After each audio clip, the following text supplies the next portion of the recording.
Saudações pessoal, espero que estejam todos e todas muitíssimamente bem e mas muito bem dispostos, meus senhores. Haja disposição, meus senhores. Daqui, como sempre, do outro lado, Prof. Ping, e hoje estaremos então cá juntos a fim de introduzirmos o Ethernet. Um senhor muito bonitinho, muito fofo. Vocês vão adorar, vão amar o Ethernet. Vamos? Boas. Então, sem mais demora, vamos colocar, meus senhores, a mão na massa. Esse capítulo está dividido em 3 sessões. Na primeira sessão iremos apresentar o Ethernet. Na segunda sessão iremos falar de switch, ou seja, como é que funciona o switch, comportamento de um switch. E na terceira então iremos finalizar com ARP. Um senhor também muito bonitinho, muito fofo. ARP. Pronto, então meus senhores, vamos lá começar com a primeira sessão, na qual iremos falar do protocolo Ethernet. Bem, obviamente vocês todos já ouviram falar de Ethernet. Ethernet define um padrão de comunicações em redes locais. Ou seja, como é que vai ser a comunicação em redes locais. Qual será a estrutura das mensagens, qual serão as capacidades de transmissão, seja, tudo quanto é comunicações em redes locais. Ou seja, Ethernet define padrão para comunicações em redes locais. A estrutura das mensagens e qual é que será a capacidade de transmissão. Ethernet dizer que Ethernet ele funciona em 2 camadas, ou seja, ele trabalha a nível da camada física e também a nível da camada de enlace de dados. Então, a Ethernet ela opera em 2 camadas, a física e a enlace de dados. Ele é o padrão, né, a tecnologia mais utilizada em redes LAN. Na redes LAN, o padrão que é utilizado é o Ethernet. Bom, o Ethernet ele é definido pelos padrões da IEEE, nomeadamente o 802.2 e o 802.3. Esses dois senhores é que são então os padrões do Ethernet. São eles que definem o Ethernet. Boa. Velocidades na qual ele é compatível, né? Em termos de largura de banda. Dizer-vos que no princípio, quando ele surgiu, ele operava com 10 megabits por segundo. Hoje, nos dias atuais, já conseguimos chegar a velocidades superiores a 10 megabits por segundo. Já podemos então chegar até aos 100 gigabits por segundo. Boa. Podemos dar aqui uma sequência. Ok, esses senhores já fomos abordando, né? Subcamada MAC, já fomos abordando esses senhores. Então vamos já diretamente para o quadro Ethernet. Dentro daquilo que é o quadro Ethernet, vocês podem estar aqui já não se lembrar-se mais, né, disso, mas deixa aqui fazer-vos um remember. Nós temos várias camadas. Camada de... Se for TCP/IP, vamos trabalhar com TCP/IP. Se for o TCP/IP, nós começamos com a aplicação, né? Depois temos transporte, internet e acesso à rede. Dentro de acesso à rede nós temos enlace de dados e física. Vamos ler os 5. Aplicação, transporte, internet, enlace de dados e física. Vamos separar no acesso à rede, vamos mencionar enlace de dados e física. Como é que funciona? Se temos uma mensagem, quando estivermos na camada de aplicação, vamos ter uma estrutura, uma PDU, né? Aí teremos os dados. Boa. Quando nós descemos na camada de transporte, vai ser selecionado também um protocolo. Vamos supor que o protocolo que foi utilizado na camada de transporte é o TCP. Então, na PDU é adicionado, poderia também dizer, é encapsulado, né, o cabeçalho TCP. Dentro da PDU vai ser adicionado o cabeçalho TCP. Quando nós chegamos, por exemplo, na camada 3, que é a camada da internet, mais um cabeçalho é adicionado na PDU. Vamos lá, supondo que é o protocolo IP, então será adicionado o cabeçalho IP. Boa, perfeito. Agora, quando chegamos na enlace de dados, também vai ser adicionada um cabeçalho. no caso, o cabeçalho Ethernet. Então vamos lá adicionar mais um cabeçalho aqui Ethernet. Vou deixar aqui, homenagem. Vamos aqui adicionar mais o cabeçalho Ethernet, né, que vamos ter aqui o cabeçalho Ethernet, e que ele adiciona mais aqui, temos mais aqui, ele adiciona mais aqui a parte para a checagem de verificação dos erros. Tá bom. Então temos aqui o Ethernet, aqui temos uma outra parte do Ethernet. O Ethernet ele adiciona dois cabeçalhos, um aqui no princípio e um aqui ao final, que é para a verificação de erros. Boa. Então, meus senhores, vejamos. O que nós vamos estudar aqui é a constituição do Ethernet. Como é que o Ethernet está constituído? Como é que esse quadro Ethernet está constituído? Vamos lá. Estamos aqui a ser apresentado a estrutura de um quadro Ethernet. Essa PDU que nós temos aqui, na camada de enlace de dados, que é chamada de quadro. Como é que está estruturada essa PDU? Será essa então a nossa leitura? Vamos lá. Um quadro Ethernet, ele está composto pelo preâmbulo, pelos endereços MAC de destino, de origem, pelo Ethernet Type, dados e o campo FCS. Vamos lá discutir aqui cada um desses campos. Primeiramente, aqui os tamanhos. Esse campo nós temos 7 bytes, meter B maiúsculo para simbolizar bytes. Os endereços MAC são 6 bytes cada. Aqui temos 6 bytes. Aqui também 6 bytes. Ethernet Type equivale a 2 bytes. E FCS equivale a 4 bytes. Esse campo pode ir variando, né? Pode variar de 46 até 1500. Esse campo de dados ele pode ir variando aqui, o campo de dados pode ir variando. Bom, vamos lá os objetivos de cada um. Preâmbulo. Preâmbulo é uma espécie de sinalizador, ou seja, ele serve para sincronização, para que dois dispositivos possam deixa reformular o processo. O preâmbulo é utilizado a fim de dar uma sinalização, ou seja, para que dois dispositivos possam se sincronizar. Se eu sou um dispositivo A, quando eu estou a receber um quadro, o preâmbulo me dá um sinal, uma sinalização de que está a vir um quadro. Então eu devo me preparar para poder receber esse quadro.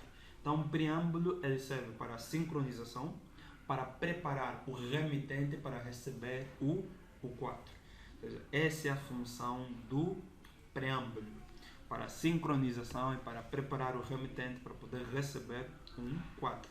Endereços MAC aqui. Bem, isso aqui é bobeira, né, meus senhores? É um mais um. Numa linguagem mais crua, né, diríamos, é bobeira. Pronto. Endereço de MAC de destino. Identifica o remitente. Identifica o remitente não. Identifica o destinatário. Aqui no preâmbulo eu troquei, acho que eu disse remitente, não. Ele prepara o destinatário para receber o quadro. Não o remitente, mas sim o destinatário. Boa. Então voltando aqui. Endereço MAC de destino identifica o destinatário. Endereço MAC de origem identifica o remitente, ou seja, quem enviou o quadro. O endereço MAC do dispositivo que enviou o quadro. Boa. Ethertype. Vamos lá. Dizer-vos o seguinte. Quando tivermos essa PDU a nível de enlace de dados, nós vamos ter Ethernet e tudo isso que está aqui,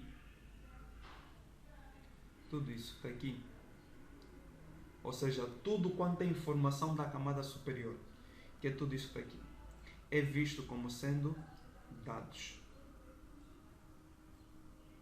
Repito, tudo quanto se encontra aqui, tudo que foi recebido da camada superior.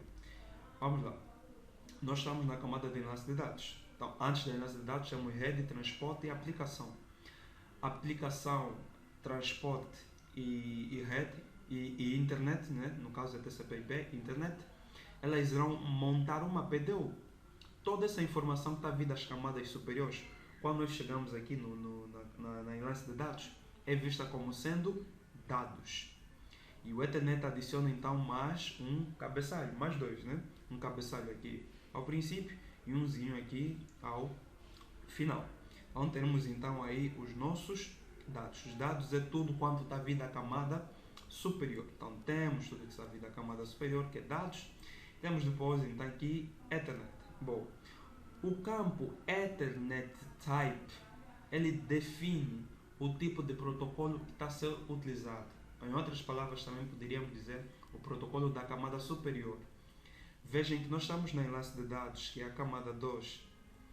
Com a camada superior é a camada 3. Então, esse campo Ethernet Type, ele identifica o protocolo da camada superior. Nós nos encontramos aqui na camada 2. O Ethernet Type vai identificar qual é o protocolo da camada superior que foi utilizado. Se repararem aqui dentro qual é o protocolo da camada superior que foi utilizado, é o protocolo IP. Então, esse Ethernet Type irá identificar que, no caso, é o protocolo IP. Ele trabalha com dígitos hexadecimais. Teríamos esse indicador 0x800. O 0x800 é o código, ou seja, é o sinalizador do IP. E quando no campo Ethertype há o valor 0x800, entende-se que o protocolo da camada superior que está a ser utilizado é o protocolo IP versão 4. Poderia também surgir IP versão 6 ou um outro protocolo da camada superior. Então, Ethernet Type, ele indica o protocolo da camada superior, ou seja, qual é o protocolo que está a ser utilizado. Bom,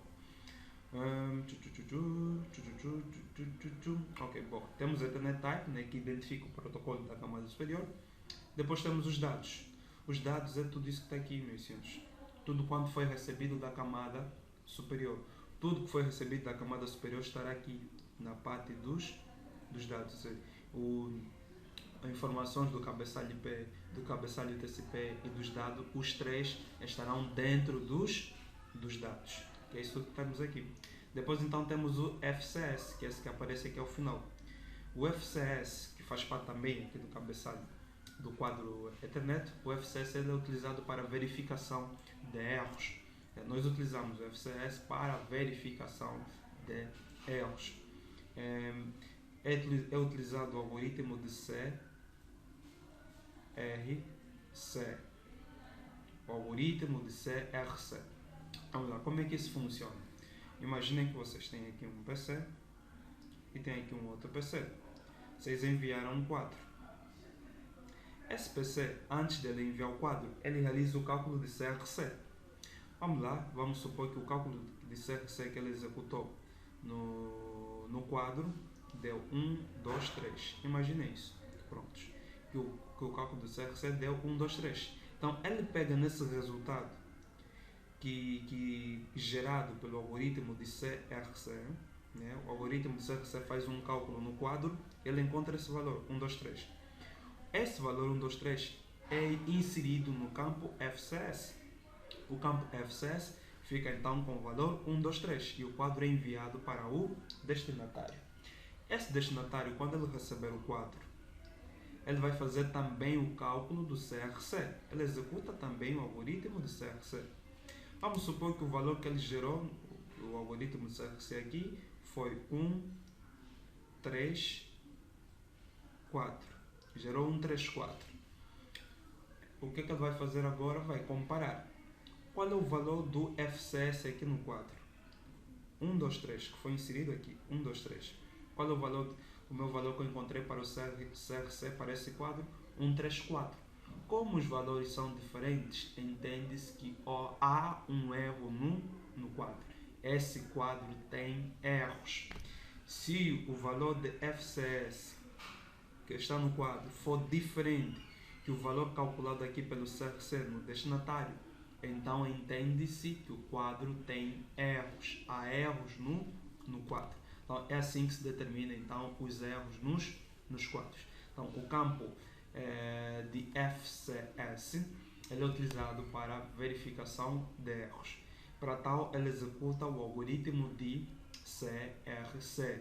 Esse algoritmo de CRC gera um valor, ou seja, esse algoritmo de CRC ele é aplicado em todo o quadro, ele gera um valor E esse valor então que é gerado é incluído aqui no campo FCS, quando o quadro foi enviado para o destinatário também realiza o cálculo de CRC no mesmo quadro. O destinatário pega no quadro e realiza o cálculo de CRC. Uma vez que ele encontrar o valor, ele compara. Qual é o valor que eu achei? X. Qual é o valor do FCS no quadro? Y.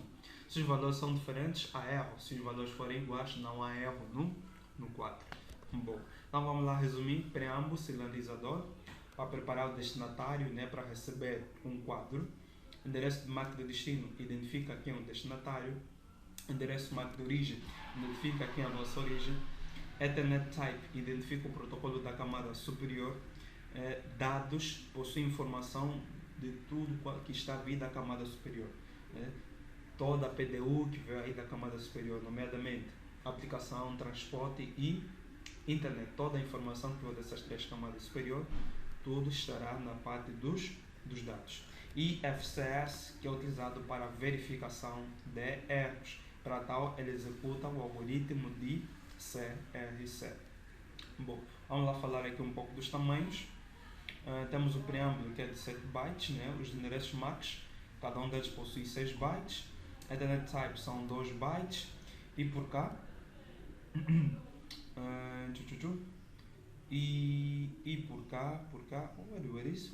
Aqui na parte dos dados nós temos 46 no mínimo temos 46 e no máximo temos 1500. Depois temos o FCS, que temos algo em torno de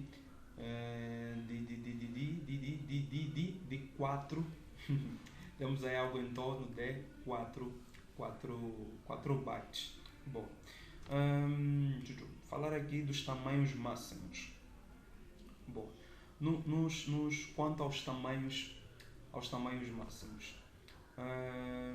um quadro ele deve ter o tamanho mínimo de 64 bytes e tamanho máximo de 1518 bytes.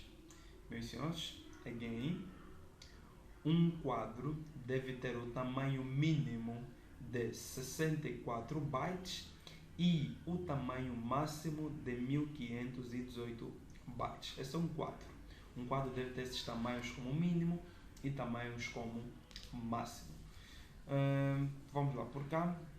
Temos aqui as notas, que os quadros com comprimento menor, né, a 64 bytes são chamados de fragmento de colisão. E depois, quadro com mais de 1500 bytes de dados. Esse ponto é importante. Com mais de 1500 bytes de dados. Ou seja, olhem para os dados.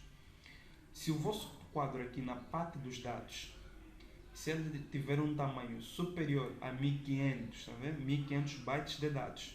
Se aqui tiver mais de 1500, se a parte de dados tiver mais de 1500, nós vamos entender isso como sendo um jumbo ou baby digit. E esse mesmo será descartado. Quadros com tamanho inferior a 64 bytes e superior a 1518 bytes são descartados. Vocês podem estar se perguntar, aqui tem 1500, mas aqui tem 1000. Aqui tem 1518 e aqui tem 1500. Qual é o porquê disso? Bem, vejam assim. Os dados em si, eles devem ter um tamanho máximo de 1500, certo? Se os dados tiverem mais de 1500, o quadro será descartado. Vamos lá, percebam o seguinte. Olhem para aqui para os tamanhos. Olhem aqui. Endereço MAC de destino e de origem. Quantos é que cada um deles tem? 6 bytes, 6 bytes. Já temos quanto? 6 mais 6? 12. Ethernet Type, temos quanto? 2. 12 mais 2 são 14. 14 mais 4 são 18. Boa? Todos esses sons aqui têm 18, menos o preâmbulo. Mas o preâmbulo nós não contamos. Não se faz contagem do preâmbulo. Não contem o preâmbulo. Contem todos os outros, com exceção do preâmbulo. O preâmbulo não faz parte da contagem. Então reparem que aqui já temos quanto? 6, 12, mais 2, 14, mais 4, 18. Se esse campo chegar, por exemplo, se os dados tiverem, por exemplo, 2000, os dados chegarem com 2000 Depois vai ser adicionado mais 18. Mais 6, mais 6, mais 2, mais 4. Se fizermos mais 18, vamos estar com quanto? 2018, certo? 2018 não é superior a 1518? É. Então o que é que acontece com o quadro? Descartado. Os dados, eles não podem ter um tamanho superior a 1500. Reparem, se por exemplo chegou com 1500, o que é que nós vamos ter? 1500 nos dados, ok. Vamos fazer mais 18. 1500 mais 18 dá quanto? 1518. É superior a 1518? Não, são iguais. Então o quadro não é descartado. Então todo quadro que a parte dos dados for superior a 1500, esse já será descartado, porque vamos fazer mais 18. E irá avançar então os 1518. Então esse quadro será descartado. Estamos? Bom. Então por isso é que vocês estão a ver aqui 1500. Esse 1500 é simplesmente relativamente aos dados. Esse 1500 está aqui, é relativamente aos dados. Já o 1518 estamos a falar de todo o quadro. Todo o quadro em si, não, né? Lembrem que o preâmbulo não é contado.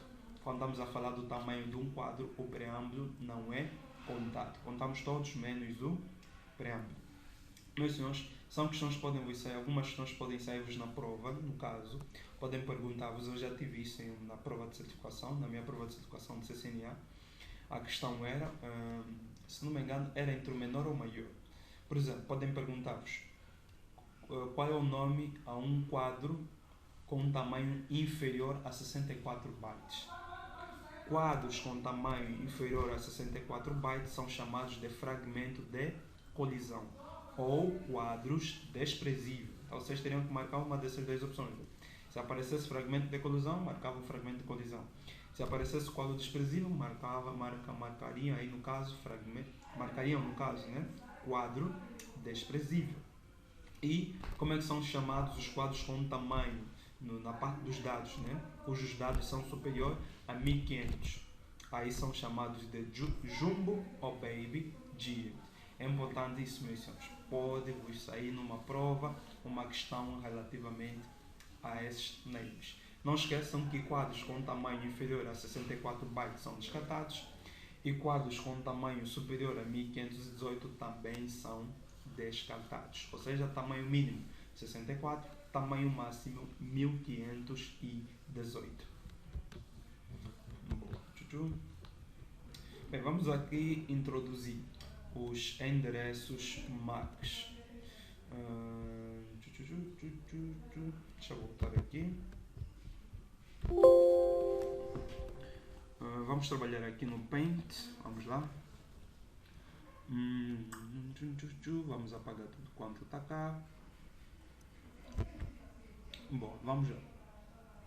Endereços MAC. Vamos fazer aqui uma introduçãozinha aos endereços MACs. Bem, primeiro, endereços MACs, também conhecido como endereços físicos, eles identificam de forma exclusiva um determinado hardware. Imaginem, por exemplo, endereços IPs. Os endereços IPs eles podem ser alterados. Eu posso, por exemplo, ter um IP A em algum momento e em outro momento um IP B. Para identificar os dispositivos de forma exclusiva, são utilizados os endereços MACs. Cada interface de rede possui um endereço MAC, ou seja, um endereço que lhe identifica então de forma exclusiva. Os endereços MACs eles não são alterados, mas há artimanhas que podem ser utilizadas para alterar o endereço MAC, mas por padrão, né, por norma, né, eles não são alterados. Os endereços MACs eles são representados por dígitos hexadecimais. Dígitos hexadecimais, estaremos aqui a falar de 0, 1, 2, 3, 4, 5, 6, 7, 8, 9, A, lembrem, né? Dígitos hexadecimais. B, C, D, E, F. Então, um endereço MAC é representado por esses valores, pelos dígitos hexadecimais. Dígitos hexadecimais começamos com 0, 1, 2, 3, 4, 5, 6, 7, 8, 9, depois a B, C, D, E, F. Boa. Então são representados por esses dígitos. Vamos lá dar aqui alguns exemplos. Por exemplo, se nós podemos ter 0, 1, 0, 0, 1, 0, A, B, F, F, F, A, por exemplo. Os endereços MAC são representados por 12 dígitos hexadecimais. Vamos lá? 1, 2, 3, 4, 5, 6, 7, 8, 9, 10, 11, 12. São representados por 12 dígitos hexadecimais. Em um endereço MAC nós temos 12 dígitos hexadecimais. Bom, eles são agrupados, né, ou separados. Podemos encontrar por ponto, por 2 pontos ou por traço. Temos essas opções. A nível da Cisco, a Cisco trabalha com 4 dígitos ponto, 4 dígitos ponto, 4 dígitos. A Cisco trabalha assim. Dispositivos da Cisco trabalham segundo essa nomenclatura. 4 dígitos ponto, 4 dígitos ponto, 4 dígitos. Também esse mesmo endereço, se for por exemplo a nível do Windows, o Windows faz 2. Seria 01 traço, o Windows trabalha dessa forma. 00 traço, depois 10 traço, AB traço, FF traço, FA. Se fosse a nível do Windows, nós teríamos isso. Também poderíamos representar o endereço MAC dessa forma, na boa, sem nenhum problema. Também poderíamos usar 2 pontos. 01, 2 pontos, 00, 2 pontos, 10, 2 pontos, AB, 2 pontos, FF, 2 pontos, FA. Poderíamos também representar dessa forma. A nível da Cisco, é dessa forma que nós trabalhamos. Dispositivos da Cisco seguem essa nomenclatura. O Windows é que trabalha com essa. 2 dígitos, traço, 2 dígitos, traço, 2 dígitos, traço e por aí afora. Bom, então, não esqueçam, endereços MACs são constituídos por 12 dígitos hexadecimais, separados por ponto, ou por 2 pontos, ou ainda por traço. Bom, isso depende do fabricante. Cada fabricante tem a sua nomenclatura. Bom, dizer-vos também o seguinte. Em um endereço MAC, os 6 primeiros bytes identificam o fabricante. Os 6 primeiros bytes identificam o fabricante. Por exemplo, nesses endereços, vamos lá, contem os 6 primeiros bytes. É 1, 2, 3, 4, 5, 6. Então, esses primeiros 6 bytes aqui, eles identificam o fabricante, que é conhecido como OUI. São os identificadores do fabricante. Isso quer dizer o quê? Por exemplo, uma HP pode ter esse identificador. Podemos dizer, olha, HP vai de 010010 é identificador da HP. Isso quer dizer que todos os dispositivos que a HP fabricar, esses 6 primeiros dígitos serão iguais. O que irá variar é os 6 próximos dígitos que se encontram no endereço. Podemos ter, por exemplo, o meu PC será 0, 1, 0, 0, 1, 0. Depois aqui, né, os 6 primeiros identificam o fabricante. O meu PC pode ser 0, 0, ponto, 0, 0, 0, 1. Um outro dispositivo da HP 00, 0, 1, 0, 1, 0, A, 0, 0, 1. Nós temos isso. Reparem que aqui nós temos, né, como são do mesmo fabricante, o identificador do fabricante é igual e os próximos 6 dígitos é que podem então variar. Mas aqui eles são iguais. Então, todo endereço MAC, os 6 primeiros dígitos, eles identificam o fabricante, que é conhecido como OUI. Mas o que é que acontece? Vamos lá, o que é que acontece? Uma HP tem milhares, se é que não podemos dizer bilhões, né, e bilhões de dispositivos. Então, muito provavelmente, essa combinação não é suficiente para HP. Quantos endereços MAC é que a HP, por exemplo, poderia alocar? Vamos lá. Temos aqui 6 dígitos, 6 dígitos hexadecimais. Temos 1, 2, 3, 4, 5, 6. Temos 6 dígitos hexadecimais. Um dígito hexadecimal corresponde a 4 bits. Um dígito hexadecimal corresponde a 4 bits. Então, quantos bits é que nós temos? Temos 4 mais 4, 8, 12, 16, 20, 24, certo? Temos 24 bits. Então, aqui iríamos fazer 2 elevado a 24. Se queremos saber quantos endereços é que podemos ter aqui, 2 elevado a 24. 24 é a quantidade de bits que nós temos aqui, nessa parte. 2 elevado a 24, vamos lá. Puxando aqui a calculadora, quanto é que isso nos dá? Boa. Vamos lá. 2 elevado a 24.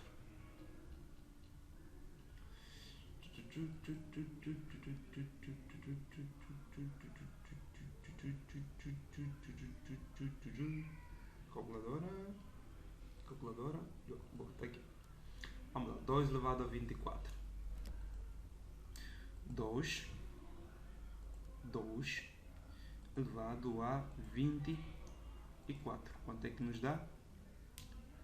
16.777.216. Uma empresa HP pode ter vários e vários dispositivos, pode ter mais do que isso. Então, o que é que acontece? Esses fabricantes podem receber um intervalo. Em vez de ele receber um único identificador, ele recebe um intervalo. Podemos dizer assim, ó, HP de 0, 0, 0, 0, 1, 2, 3, 4, 1, 2, até 0, 0, 0, 0, F, F. Todo endereço MAC que fizer parte desse intervalo pertence a HP. Como HP tem vários e vários dispositivos, talvez simplesmente aqui os 16 milhões não serão suficientes. Então temos que fornecer mais endereços. Para isso fornecemos o intervalo.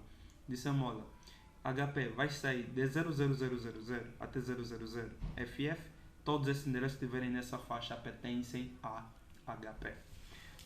Boa. Então, mas de forma geral, o que vocês podem pegar aqui é os 6 primeiros bytes. Os 6 primeiros dígitos de um endereço MAC identificam o fabricante. Dizer-vos também, né, que o endereço MAC possui 12 dígitos hexadecimais. E quantos bits é que eles possuem? Se um dígito hexadecimal possui 4 bits, é só fazermos 4 vezes 12. Repito, o endereço MAC tem 12 dígitos hexadecimais. E um dígito hexadecimal corresponde a 4 bits. Fazemos 4 vezes 12. Isso dá igual a 48. Então, concluímos que os endereços MAC possuem 48 bits. Possuem 12 dígitos hexadecimais e 48 bits. Bom, então essa aqui é a estrutura de um endereço MAC. E não esqueçam que os endereços MAC são representados por dígitos hexadecimais. Se vocês, por exemplo, tiverem um MAC assim, por exemplo, T, 0T, 1, Z, A, ponto, né? 0, 0, 1, ponto, 0, 0, 0, 1. Esse endereço MAC é inválido. Por quê?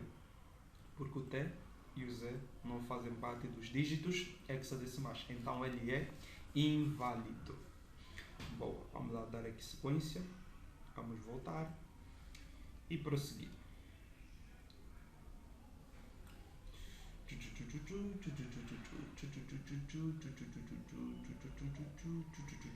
Bom, vamos lá recuar aqui um pouco. Ok?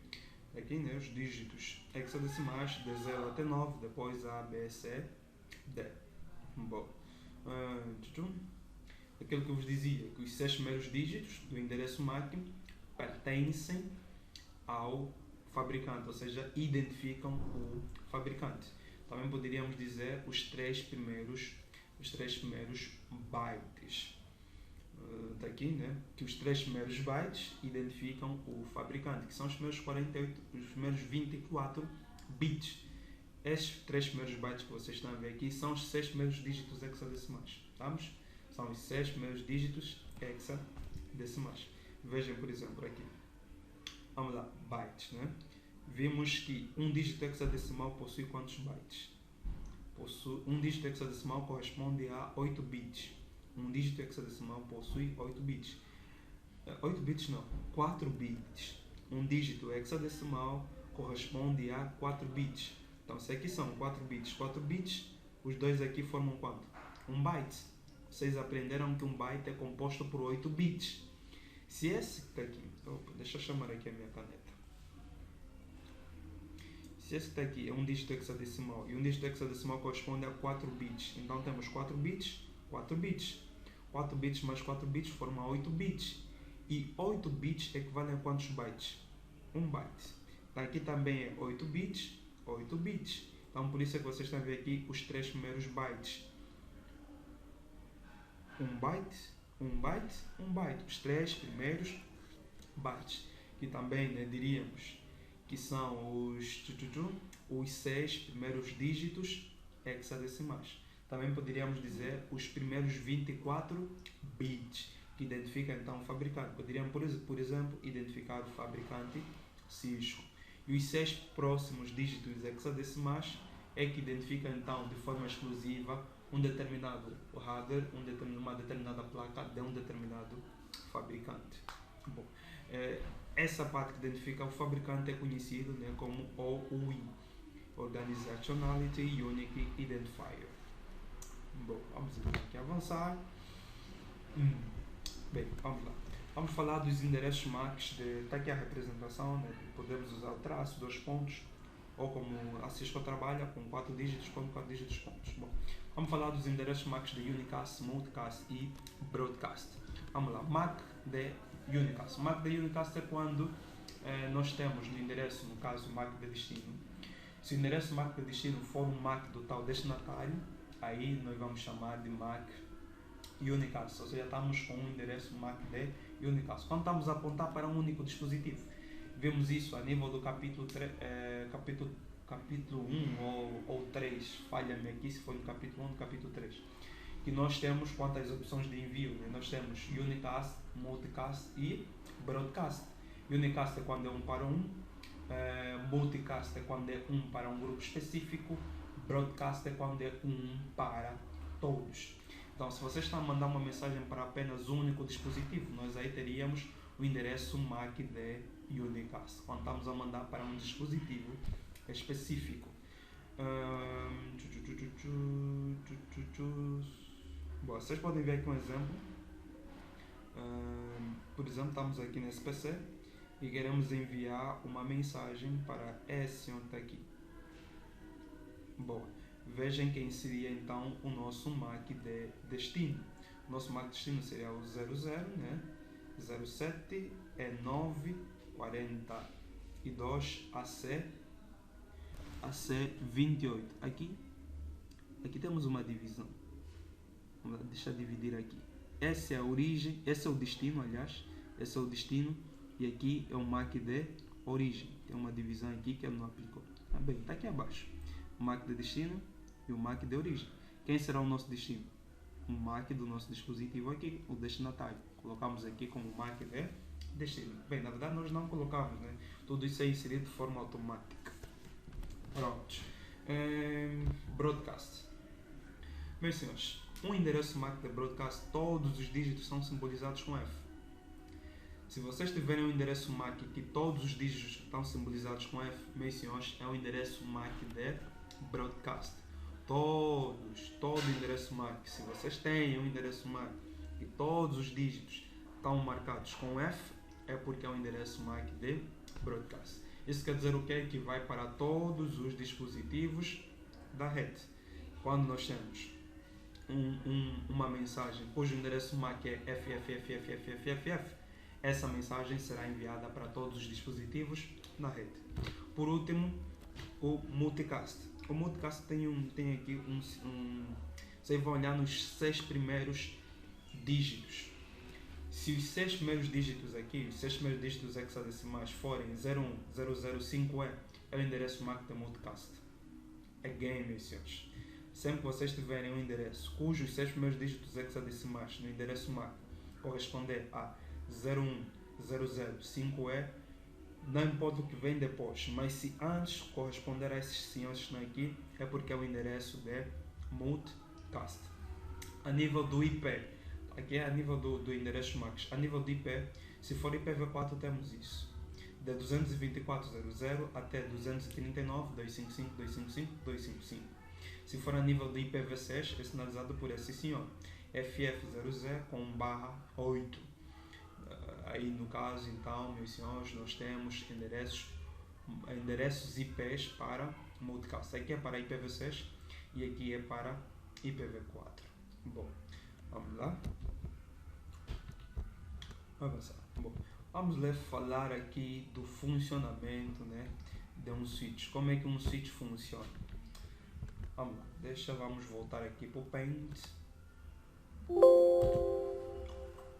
Vamos lá voltar aqui no Paint para explicar isso. Princípio de funcionamento de um switch. Boa. Bom, vamos lá. Vamos lá. Imaginem que vocês têm aqui um switch.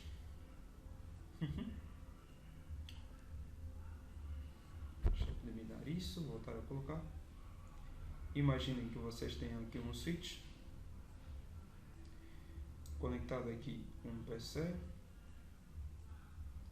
aqui um outro PC e aqui um outro PC. Bom,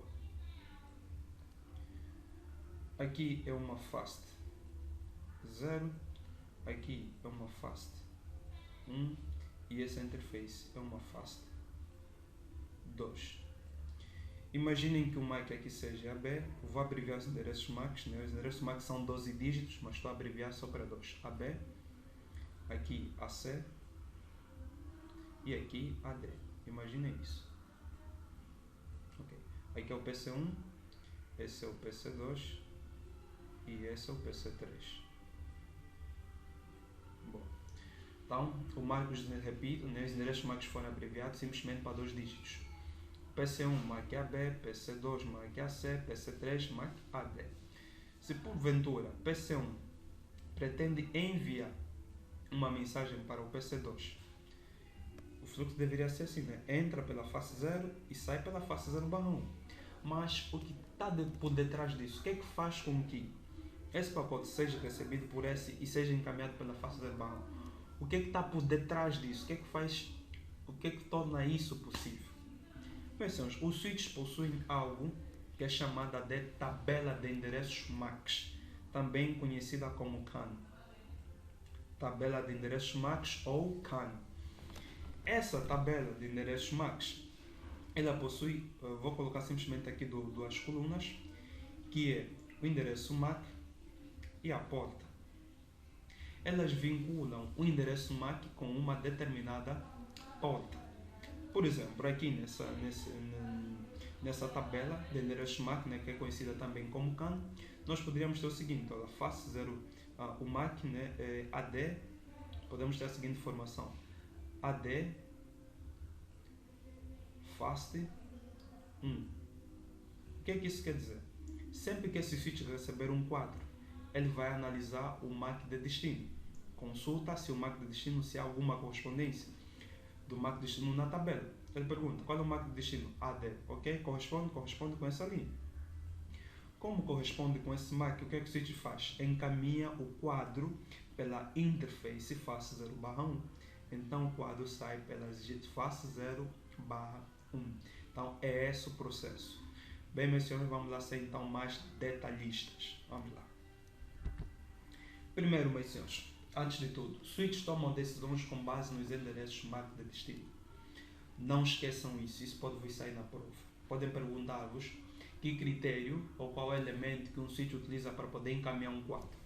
Resposta: para encaminhar um quadro, o switch analisa o endereço MAC de destino.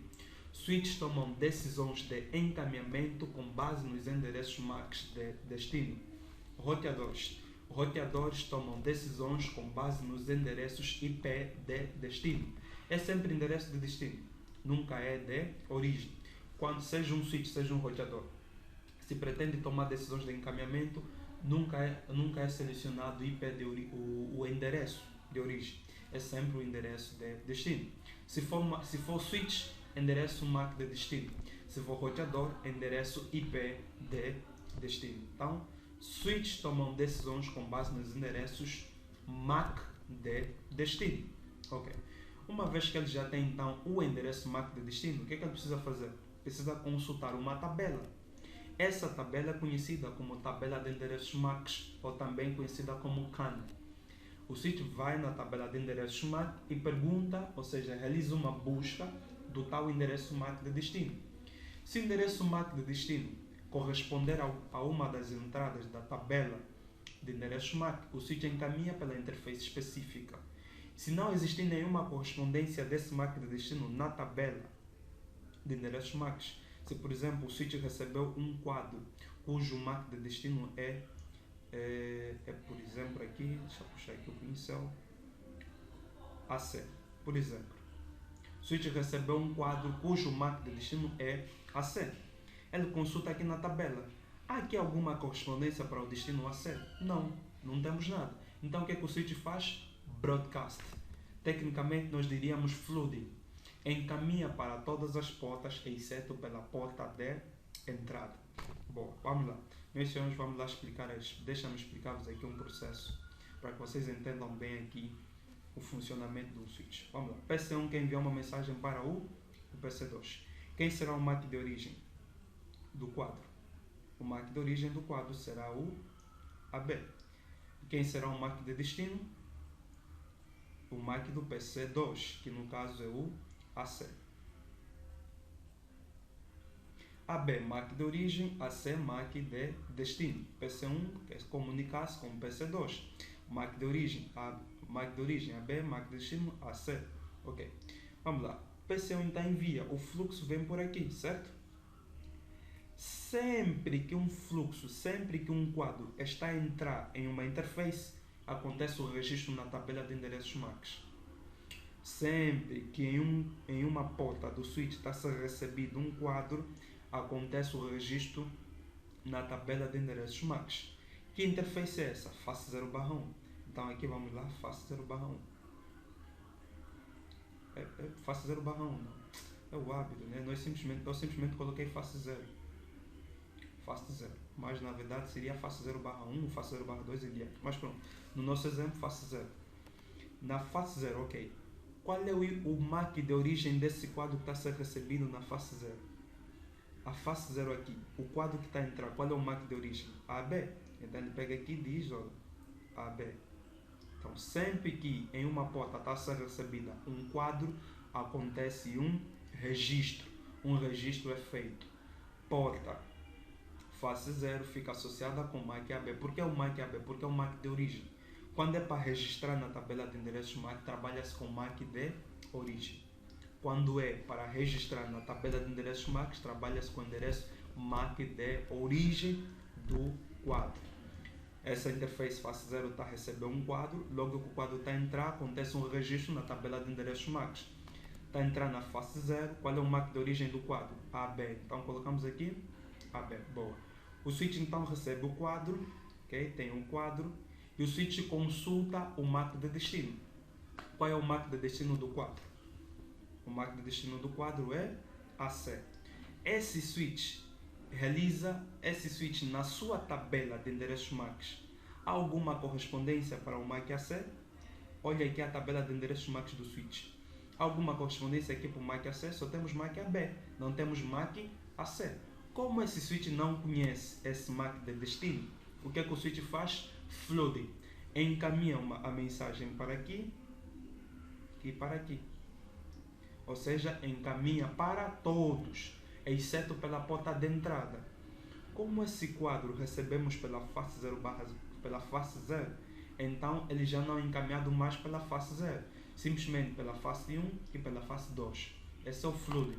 Vamos enviar para todas as portas, exceto pela porta de entrada do pacote, do quadro.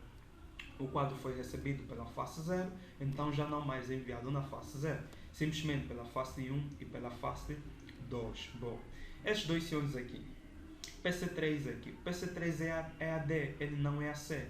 Como o MAC do PC3 é AD, ele descarta o quadro, mas já recebeu, ele recebe e descarta porque os MACs são diferentes. E aqui, AC, como esse senhor, o MAC é AC, e o destino aqui realmente é AC, o que é que acontece aqui? Uma confirmação.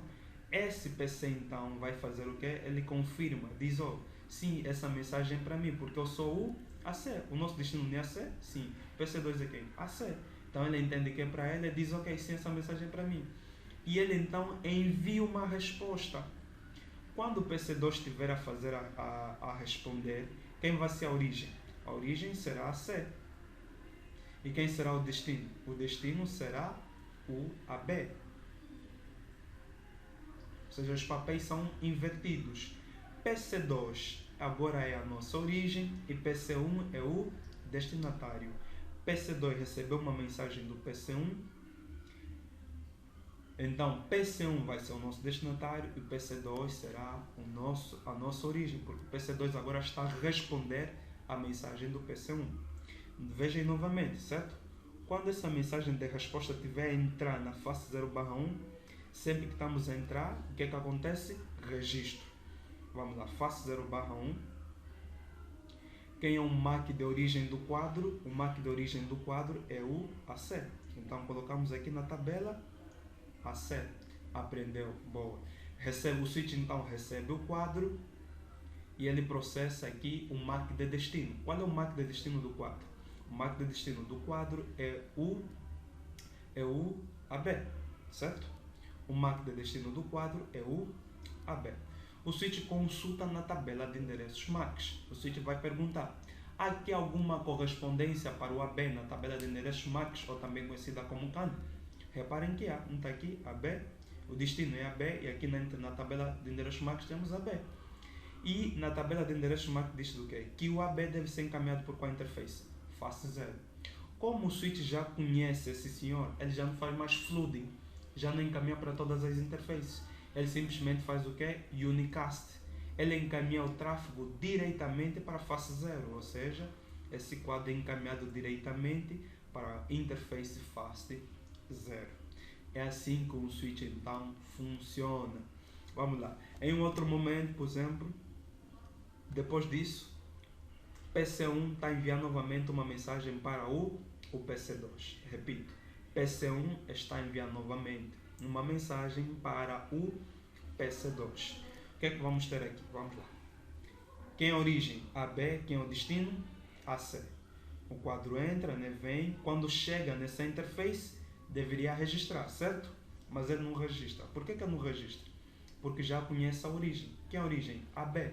Na tabela de endereços MAC já tem o AB. Como ele já conhece o AB, então o que ele vai fazer é simplesmente uma atualização. Essas informações aqui na tabela de endereços MAC não ficam para toda a vida, meus senhores. Um ponto também aqui a ressaltar.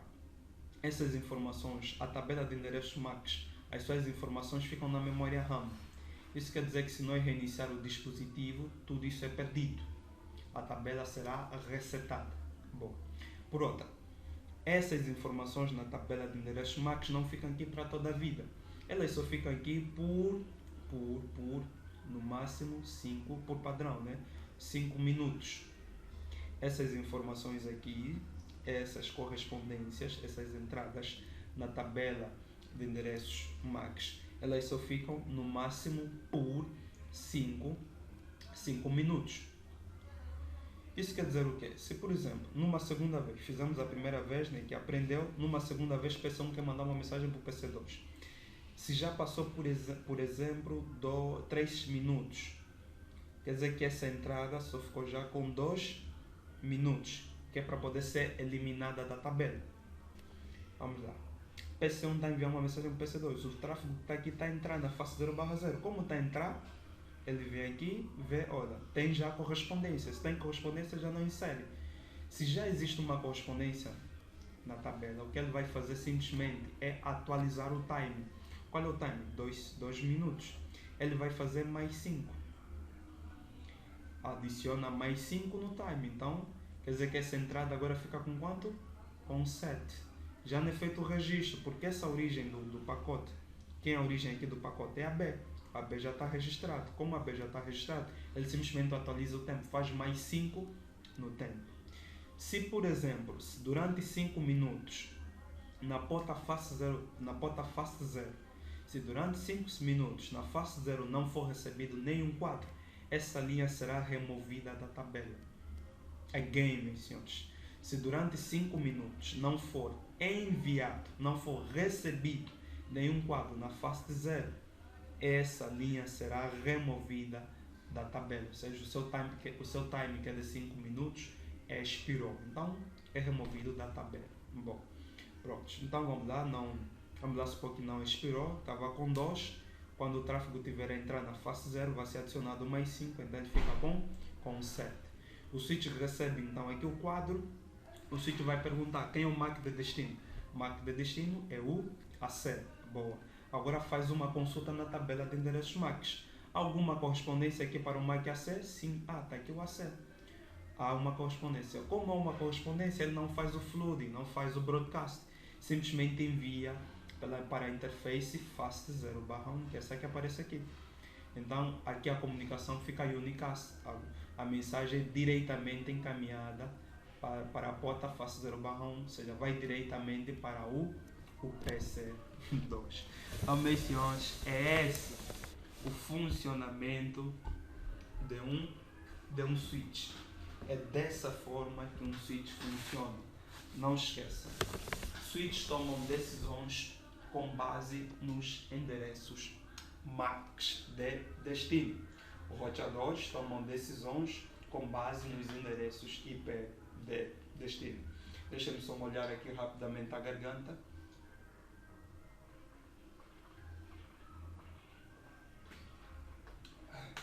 Estava já aqui a ficar com a garganta seca. Vamos lá, vou voltar. Pronto. Então dizia, né, que os switches tomam decisões com base nos endereços MACs de destino. E os roteadores tomam decisões com base nos endereços IP de destino. Bom, vamos lá avançar por cá.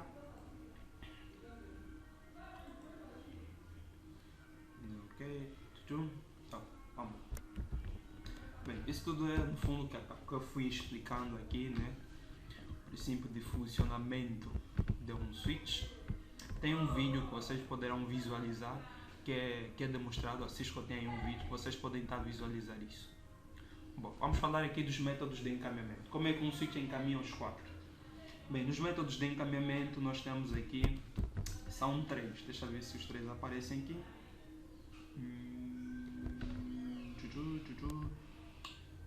Bom, aparece. Vamos lá. Nós temos 3 métodos de encaminhamento. Nós temos o Store and Forward e temos o Cut-Through. O Cut-Through ele possui 2 dentro dele, que são o Fast Forward e o Fragment Free. São os 2 aqui do Cut-Through. Bem, vamos começar com o Store and Forward. Ou seja, esses senhores definem como é que um switch encaminha, o processo de encaminhamento em um switch. Store and Forward. Começando aqui primeiramente com o Store and Forward. O Store and Forward ele faz da seguinte forma. Se vocês, deixa eu chamar aqui a minha caneta. No Store and Forward, se vocês têm aqui um PC e aqui um outro PC conectado, nesse método Store and Forward, o switch, se esse PC quer enviar uma mensagem para esse outro PC, o switch recebe todo o quadro, ele espera receber todo o quadro, verifica se há erro em todo o quadro e se não haver nenhum erro, o que é que ele faz? Encaminha para o destinatário. Se houver um erro no quadro, ele solicita a retransmissão do quadro. Again, meus senhores, Store and Forward. Como é que é o Store and Forward? No Store and Forward, o switch recebe primeiramente todo o quadro, verifica se há erro em todo o quadro e se não houver nenhum erro no quadro, ele então encaminha para o destinatário. E se houver um erro no quadro, solicita a retransmissão. Bom, depois então temos aqui dentro do Cut-Through, né, nós temos os 2, que é o Fast Forward e o Fragment Free. Vamos começar primeiro com o Fragment Free.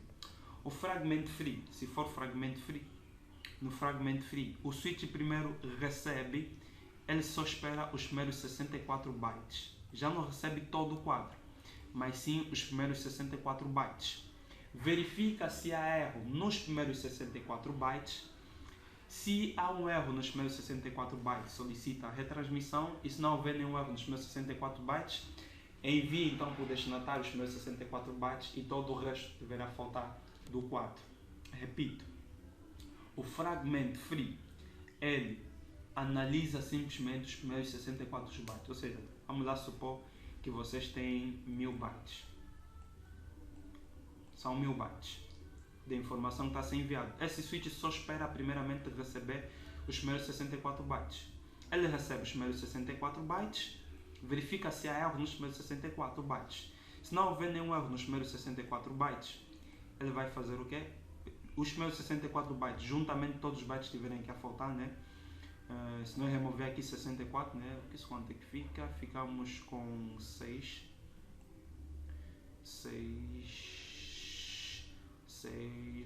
Ah! Ai, Deus, vamos lá.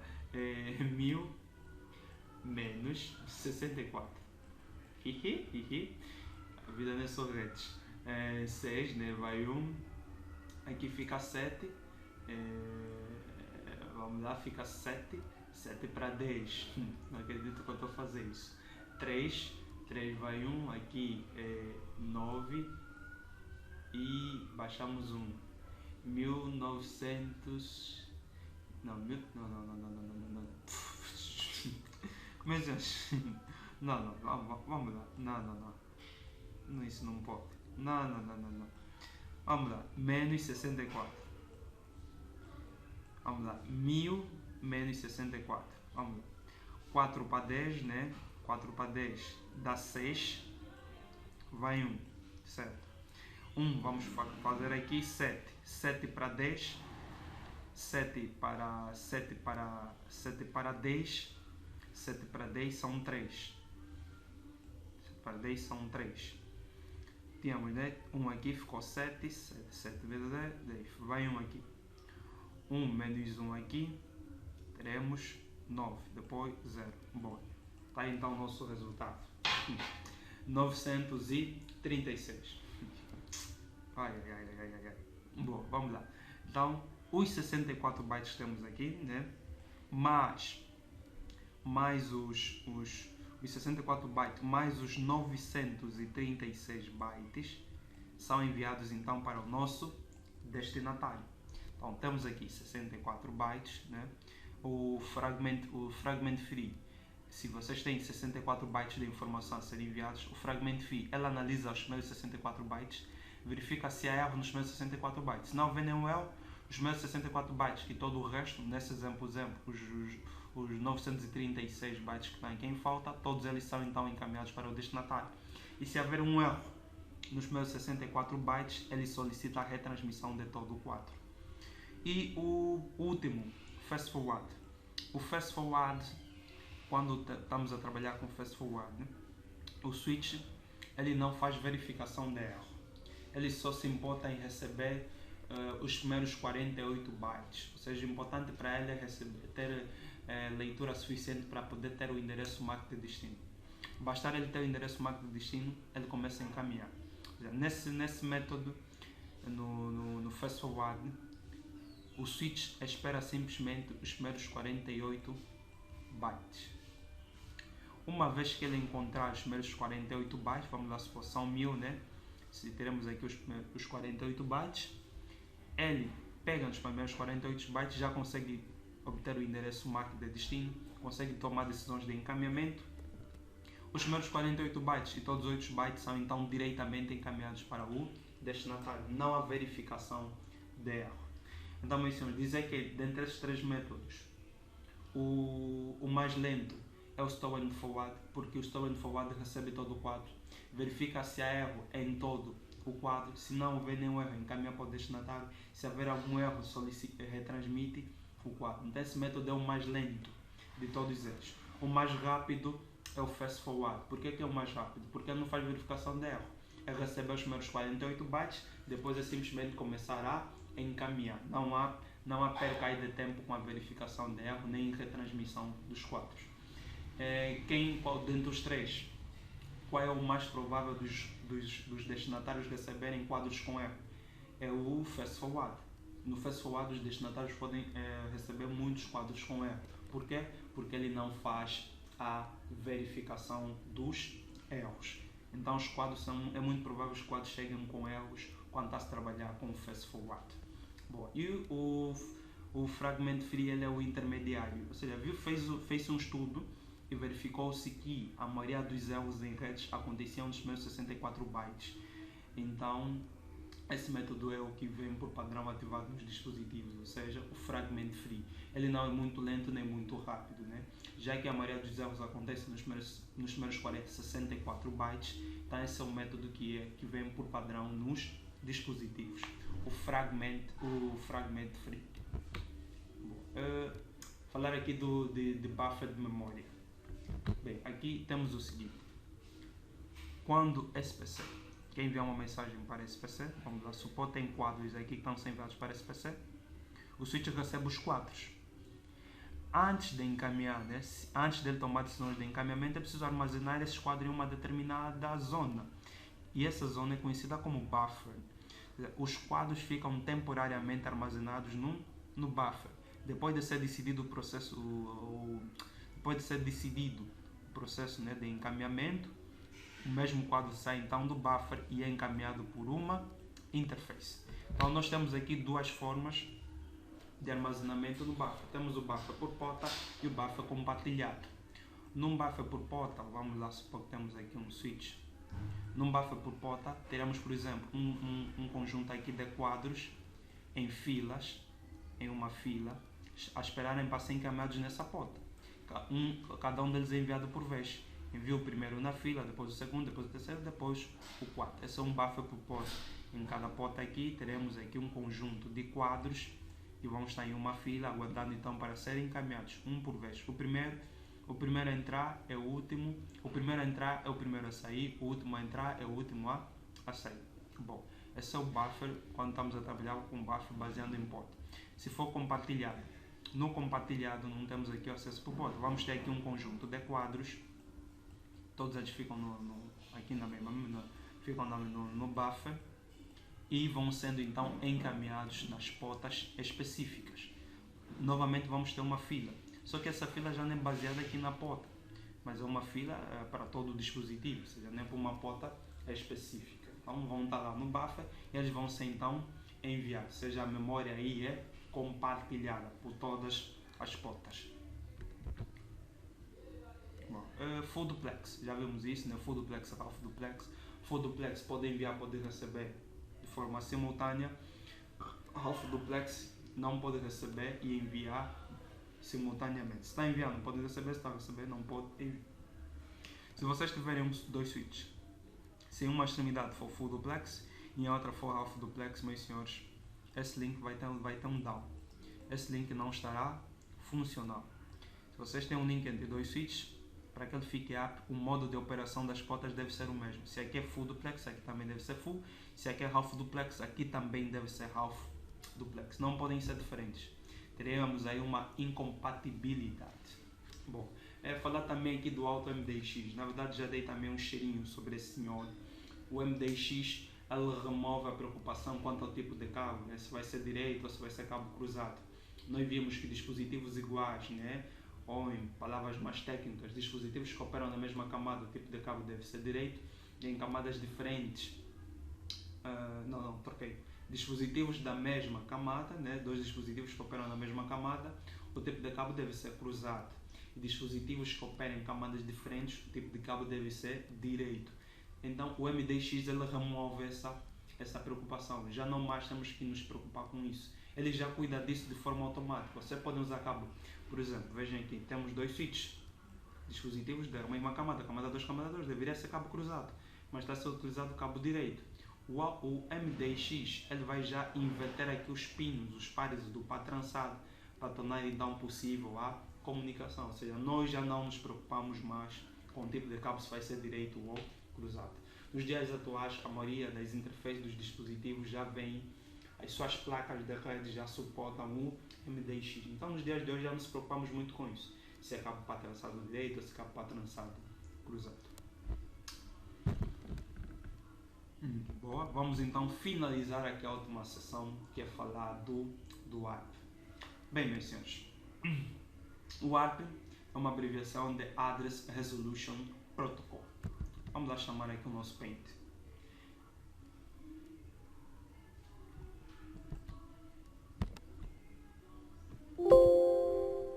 Vamos lá trabalhar aqui para explicar aqui o ARP. Como é que o ARP funciona? Bem, ora vejamos aqui o ARP. Bem, imaginem que vocês têm aqui um PC, um switch, um PC conectado. Aqui o IP é 10.1.1.2 e aqui o IP 10.1.1.3. Endereços MAC, vamos abreviar os MACs. Aqui AB e por cá AC. Bom, PC1, PC2. PC1 pretende enviar uma mensagem para o PC2. Ok. Quando o PC1 quer enviar uma mensagem para o PC2, PC1 precisa montar aqui a estrutura do quadro. Ele precisa montar o quadro. Para isso ele vai precisar de um IP de origem. Imaginem, por exemplo, que vocês aqui dentro desse PC fizeram isso. Ping. Tá, fazer um ping para o 10.1. Vai fazer um ping para o 10.1.1.3. Imaginem isso. Que nesse PC está a fazer um ping 10.1.1.3. Bom, esse senhor, antes de enviar o ping, ele precisa montar a mensagem, a estrutura da mensagem. Para isso nós vamos precisar do IP de origem, vamos precisar do IP de destino, vamos precisar do MAC de origem e do MAC de destino. Vamos precisar destes senhores: IP de origem, IP de destino, MAC de origem e MAC de destino. Estamos aqui nesse PC que estamos a fazer um ping para esse senhor. Quem é o IP de origem? IP do próprio switch, do próprio PC, que é o 10.1.1.2. Quem será o IP de destino? O IP que nós estamos a colocar aqui no ping. Esse aqui é o nosso IP de destino, que é o 10.1.1.3. Quem é o MAC de origem? O MAC do senhor do dispositivo que está a enviar a mensagem, que é o AB. E agora ele vai se perguntar: quem é o MAC de destino? Vocês em algum momento informaram aqui um MAC de destino? Não, meus senhores. Nós conseguimos ver que o MAC de destino é AC, mas em algum momento foi passado no PC1 que o PC2, o seu MAC é AC? Não, não passamos. Então PC1 não tem informação do endereço MAC do PC2. Ele tem o IP do PC2, que é esse que está aqui, que foi passado aqui no ping, tem o IP, mas ele não tem o MAC do PC2. Então o que é preciso? Um senhor que vai buscar então o endereço MAC dessa máquina, da máquina que possui IP 10.1.1.3. Esse senhor então, meus senhores, é o ARP, Address Resolution Protocol. O ARP ele é utilizado para se obter o endereço MAC dado o endereço IP, nunca ao contrário. ARP é um protocolo utilizado para se obter um endereço MAC dado um endereço IP. Nós temos o ARP reverso, Reverse ARP. O ARP reverso é que é utilizado para se obter um endereço IP dado um endereço MAC. Deixa eu escrever aqui. Reverse ARP. Isso é discutido a nível de CCNP e CCIE. Temos o ARP, que é utilizado para obter endereço MAC a partir do endereço IP. Temos o endereço IP, queremos ir buscar o endereço MAC. O reverse ARP, o ARP reverso, é para se obter um endereço IP dado um endereço MAC. Ou seja, tem o MAC, não tem o IP. Aí no caso eu utilizo o ARP. O ARP, a questão aqui no ARP é: tenho IP, qual é o endereço MAC? Essa é a questão do ARP. Tenho IP, qual é o endereço MAC? No ARP reverso a questão é: tenho MAC, qual é o endereço IP? Bom, Então, meus senhores, o ARP ele é utilizado para se obter um endereço MAC dado endereço IP. Então vamos lá. Esse PC, como ele precisa montar aqui, meter aqui, colocar aqui o MAC de destino, e ele não possui o MAC de destino, ele invoca o ARP. Antes dele enviar a mensagem em si, aqui do ping, ele vai enviar uma solicitação ARP. Essa solicitação ARP, ele será a origem, e esse senhor, e o destino vai ser o broadcast, vai ser FFFFFF, como destinatário, porque vai para todos. Então, esse senhor que está aqui, envia uma solicitação. Vamos colocar aqui mais um PC. Vamos supor que o seu MAC é AD. O seu IP é 10.1.5. 10.1.5 é o seu IP. Então, esse senhor que está aqui envia uma solicitação ARP, e esse chega no roteador, no switch, e o switch, essa solicitação ARP é em broadcast. O switch encaminha para essa interface e para essa interface. Estes dois senhores vão receber a solicitação ARP. Qual vai ser a pergunta que vai ser feita? Esses senhores vão lhe perguntar: você é o 10.1.13? Você é o 10.1.13? Ele é quê? Ele não é 10.1.13, ele é 10.1.5. Então o que é que faz com essa solicitação ARP? Descarta. Já esse senhor vão lhe perguntar: você é o 10.1.13? Ele vai dizer o quê? Sim, eu sou o 10.1.13. Logo, ele confirma. Como ele é o 10.1.13, ele tem que confirmar. Ele responde com uma resposta ARP. Nessa resposta ARP, ele vai informar o seu endereço ARP. Dentro da resposta ARP, haverá informação do seu endereço ARP. Ele envia então o seu ARP e o PC1 recebe então o ARP desse PC, do PC com IP 10.1.13. O seu ARP é qual? AC. Quando o PC1 recebe então a resposta, ele coloca aqui AC. Estamos? Tudo começa com a solicitação. Primeiro o PC solicita.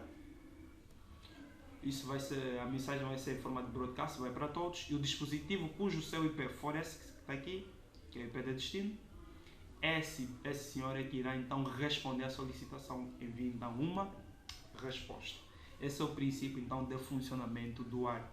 Um problema com o ARP é os broadcasts. Devido aos broadcasts, pode fazer com que a rede fique muito lenta. Podemos ter aí algo que é chamado de tempestade broadcast. Então deve-se ter muito cuidado com o ARP. Uma das desvantagens do ARP é essa: os broadcasts, que podem inundar a rede. Para ficar mais claro, vamos trabalhar aqui um cenário que eu já montei. Vou colocar aqui mais um PC. Vamos lá. Ok. Bom, vamos trabalhar aqui, vamos conectar. Os outros PCs já têm IP, esse é o único que ainda não tem, o novo. Vamos lá inserir o IP. Só IP aqui. Aqui vai ser 30. De 192, 130, ok. Vejam, aqui é 130. Esse PC é colocar o cursor. Esse PC é 120. E esse PC é 192, 168, 110. Boa, esse é 110, 120 e esse é 130. Vamos lá. Eu vou entrar aqui. Vamos ver se a nossa tabela de endereços MACs. Vamos lá, tabela de endereços MACs. Show. Se vocês querem visualizar a tabela de endereços MAC, comando show, make address table. Esse comando exibe a tabela de endereços MACs. Vejam que a tabela de endereços MAC ela está o quê? Vazia. Não há nada na tabela de endereços MACs. Bom, vamos lá fazer também aqui o seguinte. Nesse PC, vamos lá. Vamos aqui em command prompt. Bom, se vocês querem visualizar os PCs e os roteadores, os switches, eles possuem uma tabela ARP. Esse PC, por exemplo, à medida que ele vai se comunicando na rede, ele vai construindo uma tabela ARP. Mas vamos imaginar que ele não possui. Vamos imaginar não. Vamos lá, fazer aqui ARP, espaço, traço D. Traço D é para eliminar. Traço A. ARP, traço A. Esse comando exibe a tabela ARP de um determinado dispositivo, um computador. E vejam que ele não tem nenhuma entrada no ARP. Ele ainda não conhece nada, ele ainda não tem nenhuma vinculação entre IP e endereço MAC. Ele ainda não conhece nada. Bom, então vamos lá. Vamos fazer o seguinte. Vamos passar para o modo de simulação. Nós aqui vamos ver duas coisas. Vamos ver o funcionamento do switch e o ARP. Vamos lá, vamos. Nesse PC vamos fazer um ping para esse PC. Dizia, ele não tem nada aqui no ARP. No ARP não há nada. E esse switch na sua tabela de endereços MAC também não tem nada. Vamos lá. Vamos fazer um ping nesse PC. Vamos fazer um ping 192.168.120. Vamos ver. Vamos aqui a mensagem. Vejam que quando nós fazemos ping, o protocolo que está por detrás é o ICMP. Ok. Nós aqui, nós passamos esse IP. Esse IP será o IP de destino. O IP de origem será o IP do PC. O IP desse PC é o 192.168.130. Esse é que será o seu IP. Nessa mesma linha do IP, eu não posso, se eu tirar o cursor vai sair. Mas vejam que nessa mesma linha do IP, lá no final no make address, olha o make address dele, 0007, saiu, vamos lá meter de novo, 007 SCE DD5 57. Tá aí o endereço MAC desse dispositivo. Bom, vamos lá. Esse é o endereço MAC da senhora que ficaria o MAC de origem, né? O seu IP de origem. O IP que passamos no PIN aqui é o IP de destino. Ele não tem o MAC de destino. Ele não sabe qual é o MAC dessa máquina. Então o que é que ele tem que fazer? Invocar o ARP. Olhem, o protocolo está aqui em ação. ARP. Vou dar aqui um clique sobre o mesmo e veja que vamos então fazer a leitura. Olha o endereço MAC de origem. É o MAC dessa máquina. Olha o MAC de destino. FFFFFF. Isso é o quê? É o endereço de MAC é o MAC de broadcast. Sempre que temos todos os dígitos aqui sinalizados com F, é porque é broadcast. Olha o IP de origem e IP da máquina, que é o 192.168.130. Tem o IP de destino, IP dessa máquina, que é o 192.168.120. Nós não temos o MAC dessa máquina. Vamos então utilizar o ARP para poder invocar o endereço MAC dessa máquina. Bom, antes disso, mostramos aqui, confirmar só, já mostramos, que na tabela de endereços MAC não há nada. Esse switch ainda não aprendeu nada. Quando essa solicitação ARP entrar aqui na face 0/3 é que irá acontecer um registro. Sempre que em uma interface está a entrar um quadro, acontece um registro. Vamos lá. Vou aqui avançar o modo. Estou a trabalhar com o modo de simulação. Vamos lá avançar. E entrou no switch. Ok? Vamos lá. Irei aqui dar um clique para avançar. Vejam o que é que ele fez. Envia para todas as fotos. Para aqui e para aqui. Fez broadcast. Porque no destino estava FFF. Então vai para todos. Como esse senhor não é o 192.168.120, ele descarta. Já esse senhor é o 192.168.120, então ele não vai descartar, ele vai responder à solicitação ARP. Mas antes disso, vamos lá mostrar-vos aqui o seguinte. Novamente, show make address. Olha o que é que acontece na nossa tabela. Quando essa solicitação ARP entrou aqui, ele registrou. Ele aplicou aqui um registro. Ele diz, olha, quem era o MAC de origem do quadro? Se nós voltarmos aqui, era aqui, no primeiro aqui, né? No primeiro, wait. Bom, estamos aqui, vamos lá. Olha o MAC de origem. Esse MAC de origem do quadro é que vai ficar registrado com a face 0/3.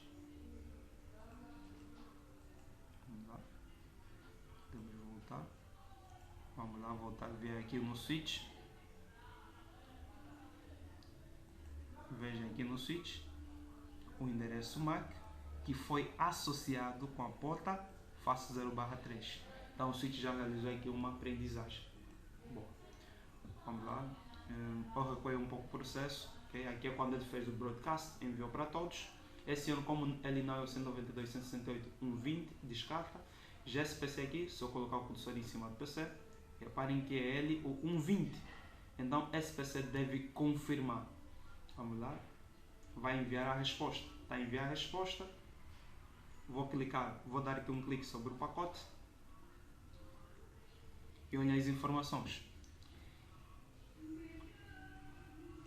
Esse PC vai responder ao solicitante. Quem é o solicitante? É o PC2. Então vamos lá. Olhem aqui. Aqui é na parte da entrada, aqui é na saída. Quem é o endereço MAC de origem? Olhem, 002 173E 3370. Esse é o MAC de origem e esse é o MAC de destino. Então, esse quadro não entrou aqui. Quando está a entrar, o que é que acontece? Registro. Então, na face 0/2 vai estar associada com o MAC de origem desse quadro. Esse quadro, qual é o MAC de origem? 002. Então, na face 02, o endereço que vai estar associado à face 02 vai ser o MAC 002. Vamos lá confirmar isso. Voltar aqui. Antes eu tinha aprendido esse. Vamos lá, setar para cima. Olhem que ele aprendeu. Que na face 02 agora está vinculada com o MAC 002. Tá aqui, face 0/2 fica vinculada com o MAC dessa máquina, que é o MAC da origem do quadro. Esse quadro, quando foi recebido aqui na face 0/2, logo, de forma geral, né? Sempre que um quadro está a entrar em uma interface de um switch, acontece o registro. Se já está registrado, haverá uma atualização. Pronto, ele então registra essa porta com o MAC de origem do quadro, que é o 002 que vocês estão a ver aqui. 002. Bom, então está aí. Está a enviar. Reparem que é o destino 007. Então ele já não vai fazer broadcast. Vejam que o destino é o endereço da unicast, não é FFFF. Então esse já não vai receber. Vai vir diretamente para esse. Vamos lá avançar o tempo. Bora, vamos. Olha, chegou. Agora ele tem o ARP. Ele já recebeu o ARP desse PC. Vamos lá entrar aqui na tabela. Tabela ARP. Não, vamos deixar o ping terminar, porque ele ainda está aqui a fazer pings. Vamos lá. Ele já tem o endereço MAC desse senhor. Agora sim é que ele vai enviar a mensagem de ICMP. Quando nós fizemos ping, quem está por trás é o ICMP. Vamos lá avançar. E ver. Boa, foi para o switch. O switch encaminha para o destinatário. E vejam que já não acontece mais broadcast, né? Porque na tabela de endereços MAC já há uma correspondência para esse destinatário, para o MAC desse destino. Por isso é que está a fazer simplesmente unicast e não broadcast. Esse senhor então confirma, ou seja, recebeu o teste de conectividade, ele confirma então o teste de conectividade. Boa. Confirmando e ok. Então aqui já é esse pantry que vai rodando, então está aí a funcionar. Bem, irei voltar aqui. Deixa-me cancelar isso, Ctrl C. Agora vejam, se nós executar aqui, né, o ARP-A, vejam, olhem isso.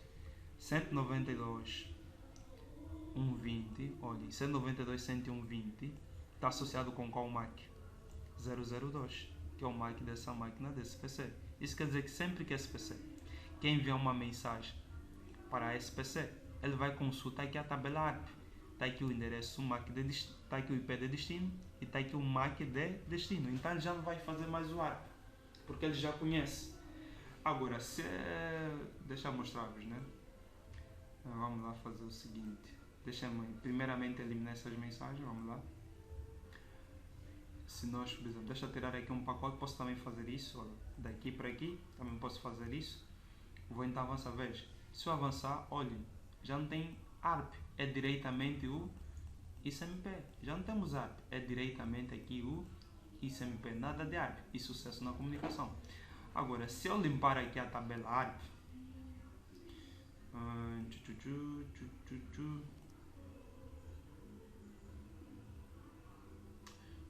vamos lá. Se eu limpar aqui a tabela ARP desse PC, a tabela ARP vocês podem limpar com ARP-D. Limpei a tabela ARP. Se eu voltar aqui a fazer ARP-A, não tem nenhuma entrada. A tabela ARP foi limpada. Isso quer dizer que se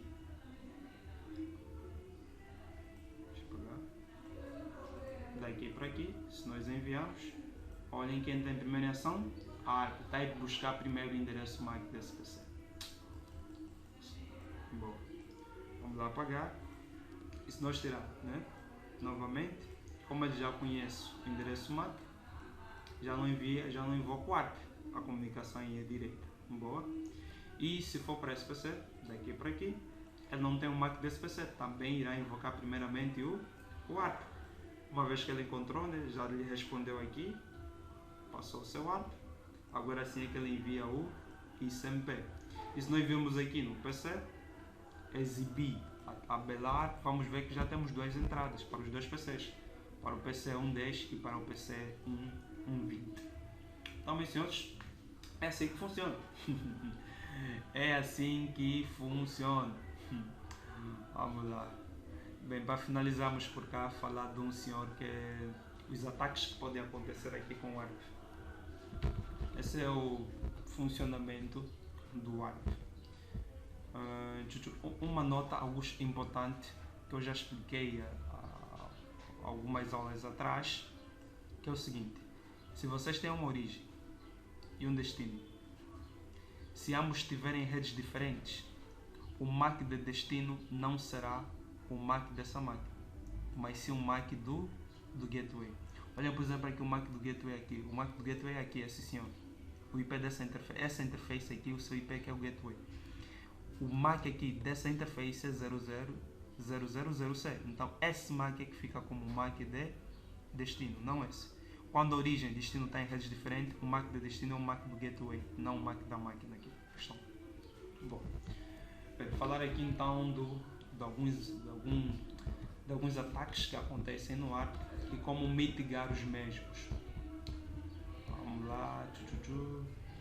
Uma nota: aquelas entradas ARP, elas ficam por 2 minutos. A tabela ARP, as suas entradas ficam por 2 minutos nos dispositivos. Prontos. Então aqui como é que vocês podem visualizar a tabela ARP no computador. Vimos isso, né? ARP-A, ARP-D para eliminar. A nível do switch, a nível dos roteadores, o comando é show IPR, para que vocês visualizem a tabela do ARP. Vamos lá. Bom, aquilo que eu vos dizia, o ponto problemático do ARP é isso, os broadcasts. Há muitos e muitos broadcasts aí no ARP e isso pode fazer com que a rede fique extremamente lenta. Bem, um ataque que acontece a nível do ARP é o chamado falsificação ARP ou ainda ARP spoofing. O ARP spoofing ou falsificação ARP é quando alguém se disfarça de gateway. Por exemplo, se vocês estão aqui nesse PC, querem acessar o YouTube, o Facebook, por exemplo, querem acessar o Facebook, vocês aqui vão escrever www.facebook.com, vão dar enter.